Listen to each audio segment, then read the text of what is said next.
નમસ્કાર કલમ યુદ્ધ સમાચારની સાથે હું છું આપની સાથે પાયલ બામભણિયા। તો જોઈએ આજના મહત્વના સમાચારમાં।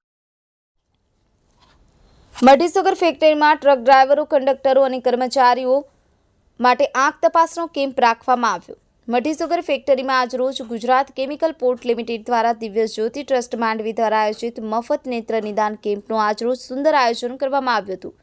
તારીખ 5/12/2024ના ગુરુવારના રોજ સવારે 10 કલાકે મઢી સુગર ફેક્ટરીના managing director Shri Avinash D Tekani સાહેબ દ્વારા દીપ પ્રાગટ્ય કરી કેમ્પની શરૂઆત કરવામાં આવી હતી। આ પ્રસંગે સંસ્થાના office superintendent officer Shri Navinbhai Moniya, assistant Rahulbhai Chaudhari, purchase officer Shri Sanjaysinh Chauhan, chief account સાહેબ, transport incharge Sunil Patil, yard supervisor Sanjaybhai Patel વિશેષ હાજરી આપી હતી। દિવ્ય જ્યોતિ ટ્રસ્ટના પ્રોજેક્ટર ઓર્ડિનેટર અને તેમની ટીમ દ્વારા બ્લડ પ્રેશર, ઝામરની તપાસ, આંખના પ્રેશરની તપાસ, બ્લડ સુગરની તપાસ, આંખના વિવિધ રોગોની વિનામૂલ્યે તપાસ કરી હતી। આજરોજ 184 જેવા દર્દીઓને તપાસવામાં આવ્યા હતા, જેમાંથી 15 મોતિયાઓની સારવાર માટે દિવ્ય જ્યોતિ ટ્રસ્ટ તેજસ આંખની હોસ્પિટલ માંડવી ખાતે રિફર કરવામાં આવ્યા હતા તથા ગરીબ દર્દીઓને વિનામૂલ્યે 128 નંગ ચશ્મા આપવામાં આવ્યા હતા। ઈશ્વર સોલંકી, કલમ યુદ્ધ સમાચાર, માંડવી।